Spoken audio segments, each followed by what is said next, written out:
देखील पहिला देश आपला भारत झालेला आहे।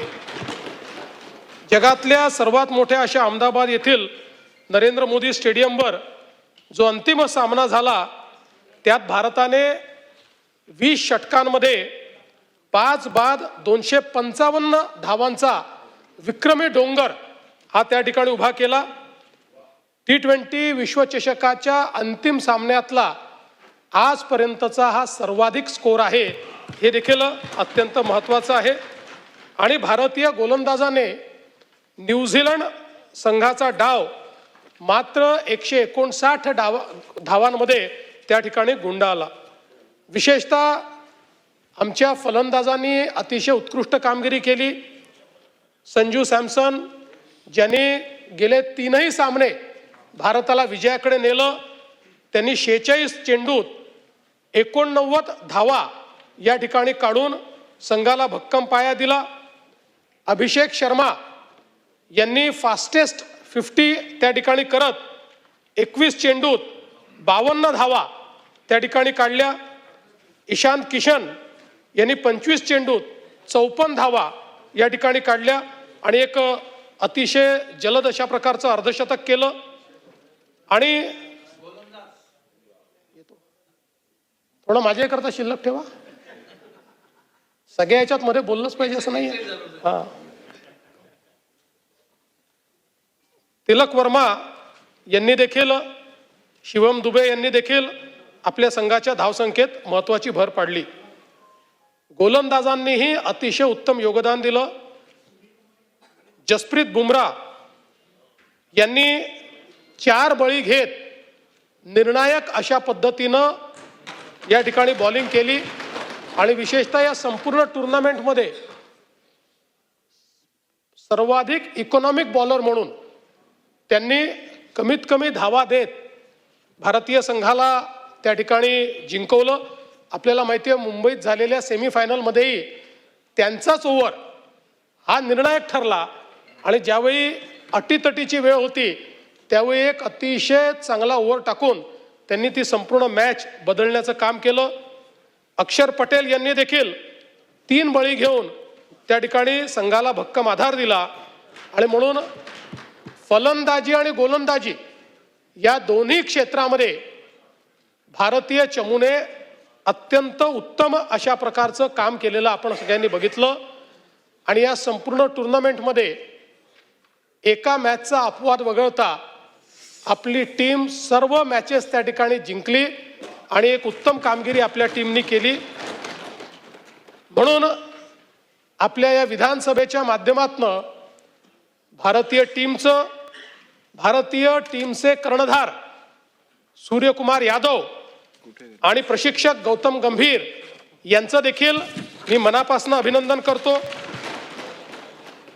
संघ भावना, शिस्त आणि आत्मविश्वास या तिन्ही गोष्टी या संघामध्ये आपल्याला पाहायला मिळाल्या। आणि विशेषतः ज्याचा मी उल्लेख केला की संजू सॅमसन यांचा ऐनवेळी संघामध्ये प्रवेश झाला, पण मला असं वाटतं की ही संपूर्ण टुर्नामेंट एक प्रकारे त्यांनीच गाजवली असं जर आपण म्हटलं तर ते चुकीचं होणार नाही। आणि विशेषतः वेस्ट इंडिज आणि इंग्लंड विरुद्ध त्यांची जी काही त्या ठिकाणी बॅटिंग होती ती निर्णायक ठरली आणि काल तर ठरलीच। जसप्रीत बुमराह यांनी तर T20च नाही तर आता तिन्ही फॉर्मॅटमध्ये एक प्रकारे भारताचे एस बॉलर म्हणून त्या ठिकाणी नाव कमावलेलं आहे। एक भारतीय क्रिकेटला मिळालेला अनमोल खेळाडू म्हणून त्यांच्याकडे पाहिलं जातं। विशेषतः ईशान किशन यांचं देखील आपण विशेष अभिनंदन करूया, कारण अंतिम सामन्यापूर्वी 1 दिवस आधी त्यांच्या घरी जवळचा अपघाती मृत्यू झाला। अशाही परिस्थितीमध्ये वैयक्तिक दुःख बाजूला ठेवून अत्यंत ताकदीनं ते मैदानात उतरले आणि आपल्या विजयाकडे त्यांनी आपल्याला नेलं। अशा धैर्यवान खेळाडूचं देखील मी विशेष अभिनंदन करतो। आपल्याला कल्पना आहे की भारतीय क्रिकेटचा जो गौरवशाली इतिहास आहे त्याची सुरुवात 1983 साली कपिल देव यांच्या नेतृत्वाखालील आपल्या टीमने ज्यावेळी वेस्ट इंडिजला हरवून पहिल्यांदा आपण विश्व चॅम्पियन झालो लॉर्ड्सवर, तिथनं सुरुवात झाली. 2007 मध्ये महेंद्रसिंग धोनी यांच्या नेतृत्वात पहिल्यांदा T20चे विश्वचषक आपण जिंकलं. 11 मध्ये एकदिवसीय विश्वचषक आपण जिंकलं आणि 2024 आणि 2026 पुन्हा T20 जिंकून आपण क्रिकेट या खेळामध्ये भारताचा डॉमिनन्स आणि भारतच या खेळाचा चॅम्पियन आहे हे आपण त्या ठिकाणी दाखवून दिलं. महाराष्ट्राला विशेष अभिमान हा आहे की कर्णधार सूर्यकुमार यादव हा आपले मुंबईचे आहेत. त्यामुळे त्या ठिकाणी शिवम दुबे देखील आपल्या मुंबईचे आहेत आणि मुंबईने अनेक महान खेळाडू आपल्या देशाच्या टीमला दिले आहेत. मुंबई आणि महाराष्ट्राचं क्रिकेटमधलं जे कॉन्ट्रीब्युशन आहे हे आपल्या सर्वांना माहिती आहे आणि आज ही अतिशय आनंदाची गोष्ट आहे की आपल्या देशातले गावातले सामान्य खेळाडू देखील आज आंतरराष्ट्रीय स्तरावर खेळतायत आणि त्या ठिकाणी चॅम्पियनशिप जिंकतायत.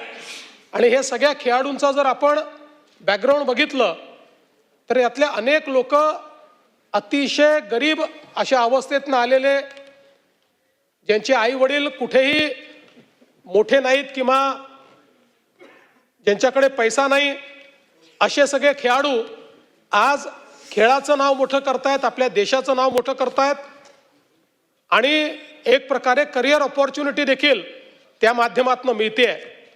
आणि म्हणून ICC असेल, BCCI असेल, या सगळ्यांचं मी अतिशय मनापासून अभिनंदन करतो आणि या सभागृहाच्या वतीने हा अभिनंदनाचा प्रस्ताव पास करून त्याची एक प्रत ही आपल्या भारतीय टीमला पाठवावी अशी विनंती माननीय अध्यक्ष महोदय मी आपल्याला करतो. अभिनंदन पर प्रस्ताव सभागृहाने सर्वानुमतीने संमत केला आहे.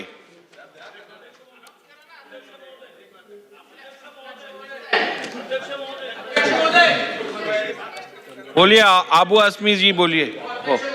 अध्यक्ष महोदय, मैं मुख्यमंत्री जी का 1 मिनट के लिए ध्यान चाहता हूं. अध्यक्ष महोदय, मेरे विधानसभा के 2 लोग वली मोहम्मद शबीर और रेहान कुरैशी कराड़ से एक गाड़ी में जानवर लेकर आ रहे थे. अध्यक्ष महोदय, जब ये शिवापुर टोल नाके पर पहुंचे तो वहां विराज सुले